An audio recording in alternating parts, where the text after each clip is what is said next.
মা, তোমার রান্না এত মজাদার হয়েছে, আমার না খুব খিদে পেয়েছে, এই বলে খেতে বসেছিল।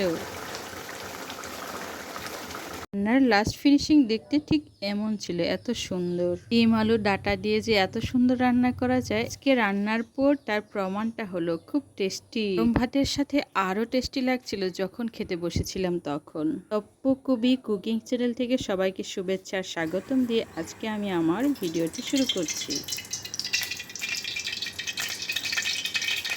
কেমন করে এত মজাদার তরকারি হয়েছে সেটাই বলি এখন। গরম কড়াইয়ে তেলের আওয়াজটা খুবই ভালো লাগছিল শুনতে, ন্যাচারাল শব্দগুলো শুনতে খুবই ভালো লাগে।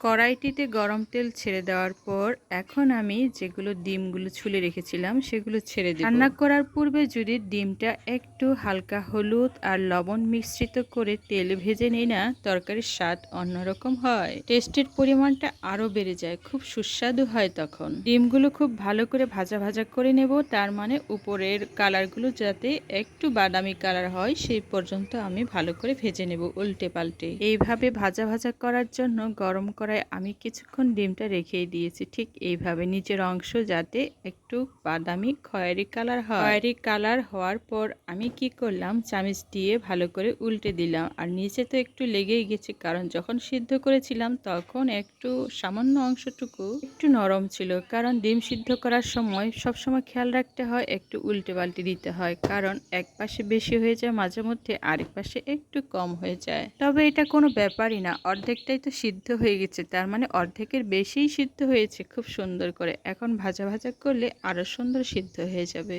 আজকে ডিম সিদ্ধ করার সময় চামচ দিয়ে একটু উল্টিয়ে দিতে আমি দেরি করেছি, তার মানে পানি যখন শুকিয়ে গেছে তখন উল্টিয়ে দিয়েছে, তাতে কি আর হলো, আগে থেকেই আমার প্রয়োজন ছিল উল্টে দেওয়া। তবে আমার ভাগ্য ভালো, ডিমগুলো ভেঙে যায়নি, গোটা ডিমই আমি ছুলতে পেরেছি। আর ডিমগুলো ভাজা হয়ে গেছে, উল্টেও ফেললাম উঠিয়েও ফেললাম।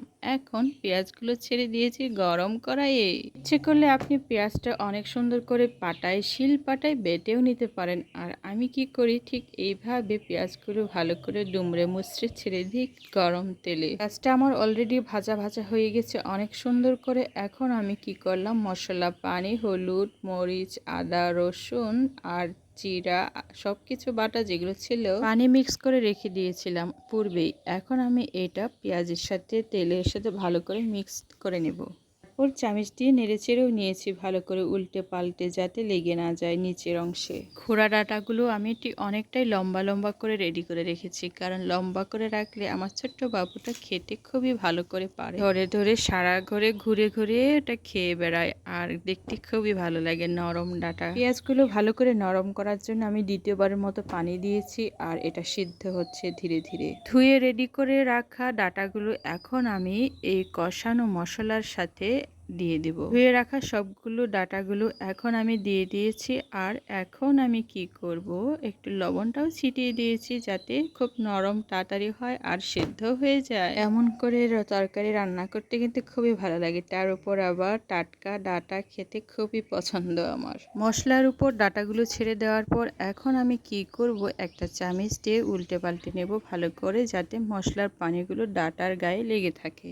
এই সবুজ ডাঁটাগুলো খেতে কিন্তু খুবই টেস্টি হয়, আর সেদ্ধ খুব নরম হয়ে যায় যখন রান্না করি। আর পাতার সবুজটা দেখলে তো আমি প্রেমে পড়ে যাই, এতটাই সবুজ, ডাঁটাগুলোও সবুজ, দেখতে খুবই সুন্দর। অল্প পানি দিয়ে কষিয়ে আর লাভ কি হলো, আমাকে আরেকটু পানি দিতে হবে, কারণ অল্প পানিতে কি ডাঁটা সিদ্ধ হয়ে যায়, সিদ্ধ হইতে অনেকটাই সময় লাগে।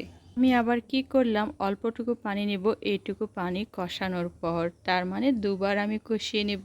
এই খোড়া ডাঁটাগুলো খুব সহজে বাজারে গেলে বাজারের দিনে ভালো করেই পাওয়া যায়, আমরা সবাই খেতে পারি। আর আমি ছুলে রেখে যে আলুগুলো চটকে রেখেছিলাম সেগুলোও দিয়ে দিলাম। এখন আলুগুলো এতটাই আমি চটকেছি, অনেকটাই গোড়া গোড়া হয়েছে, কিছুটা দানা দানা করে রেখে দিয়েছি যাতে খেতে আরও মজা লাগে। আমার এই দানা দানা আলুটাও খেতে খুবই পছন্দ। চামচটা দিয়ে ভালো করে উল্টে পাল্টে নিচ্ছি, কারণ চামচটা দিয়ে উল্টে পাল্টে নিলে কি আমার আলুগুলো সব জায়গায় ভালো করে মিক্স হয়ে যাবে। কষানোর পর্বটা আমার প্রায় শেষের দিকে, কারণ মশলার পানি তারপর ডাটা তো আমার অর্ধেকটাই সিদ্ধ হয়ে গেছে, আর একটু বাকি আছে। রান্নার পর্বগুলো ঠিক এমন করে মজাদারভাবে শেষ হলে না খুবই ভালো লাগে।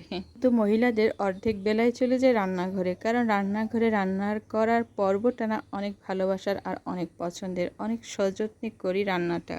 এখন আমি কি করব, অনেক সুন্দর করে কষিয়েছি লাল লাল করে, তারপর আমি দেখছি আলুগুলো কি অবস্থায় আছে। আলুটা এমনিতেই সিদ্ধ, আলু তো গলিয়ে গেছে প্রায়, আরেকবার পানি দিলে আমার ডাটাগুলো সম্পূর্ণ সিদ্ধ হয়ে যাবে, খুবই নরম হয়ে। এটা হচ্ছে আমার দ্বিতীয়বারের মতো করে রান্নার যে কষানোর ঝোলটা, সেইটা রান্নার ঝোল রাখার জন্য আমার আরেকবার পানি দিতে হবে। আমি এর মধ্যে ডিমটা দিয়ে দিয়েছি হালকা করে কষানোর জন্য। কষানোর পর্ব আমার এখন সম্পূর্ণ হয়ে গেছে, পানিটাও দিয়ে দিচ্ছে বাটিতে করে। ওয়াও, কালারটা কি সুন্দর আসছে। আমার তরকারি নাড়াচাড়া করার চামিচটা দিয়ে আমি একটু নাড়াচাড়াও করে দিয়েছি, যেগুলো আমার নিচের অংশে একটু লেগে থাকবে সেগুলো ভালো করে নরম হয়ে যাবে। এইভাবে রান্না করলে না ডাটা আর ডিম আলু খুব সুন্দর করে খাওয়া যায়, খুব মজাদার হয়। আমার বাচ্চারা এই রান্নাটা খুবই পছন্দ করে, এতটাই পছন্দ করে প্রায় ডাটা নিয়ে আসলে বলে, মা ঠিক এইভাবে রান্না করো না কেন। শেষবারের মতো করে আমি তরকারির লবণটা একটু দিয়ে দিলাম আর আগুনের ঝাঁজটা একটু কমিয়ে দিলাম, কারণ আমার তরকারিটা শেষের দিকে। মজাদার রান্নার পর্বটা এমনই করে অনেক মজাই হয়েছে আজকে। তরকারির টেস্ট খুবই মজা লাগছে। তরকারির গায়ে আর একটু লবণটা ছিটিয়ে দিলাম। তরকারি কালার স্বাদ সব দিক দিয়ে আমার তরকারি পারফেক্ট হয়েছে। আমার মজার মজার পারফেক্ট তরকারি রেসিপি পেতে আমার চ্যানেলটি সাবস্ক্রাইব করে রাখুন। আপনার টাইমলাইনে ভিডিওগুলো এমনি চলে যাবে। নতুন নতুন ভিডিও পেতে অবশ্যই সাবস্ক্রাইব বেল আইকনে সাবস্ক্রাইব করে রাখবেন। নতুন নতুন রেসিপি নিয়ে আপনাদের সামনে অবশ্যই আমি আবারও হাজির হব, ঠিক এইভাবে অনেক মজাদার রেসিপি নিয়ে।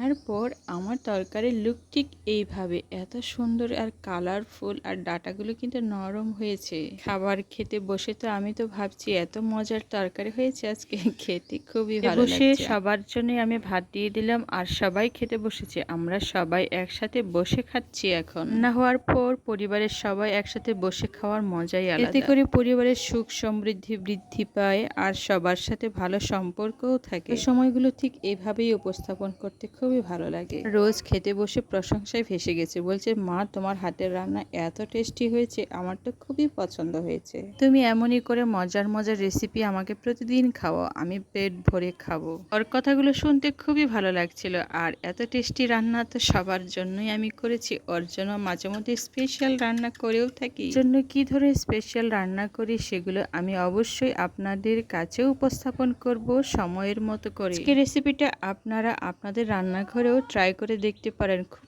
মজা আর টেস্টি হবে। আমাকে বলছিল যে তোমার রান্না এতটাই মজা হয়েছে, আমার তো খিদে বেড়ে গেছে, আমার কিন্তু আরেকটু ভাত লাগবে, তুমি কি আমাকে দিবে? কে বললাম অবশ্যই, কেন নয়, আরো তো অনেক ভাত আছে, তুমি যতটুকু পারো সেটুকু পেট ভরে খেতে পারো, কোনো সমস্যা নেই। রান্না খুব মজা হয়েছে, আজকে আমি আরো ভাত খাবো। আমি বললাম ওকে। বাচ্চাদের এমন ছোট ছোট অনেক আনন্দের আবদারগুলো শুনতেও ভালো লাগে আর পূরণ করতেও অনেক ভালো লাগে। আমার ভিডিওটি যারা সম্পূর্ণ দেখেছেন তাদেরকে সবাইকে অনেক অনেক ধন্যবাদ। আবারও নতুন ভিডিও নিয়ে আসবো।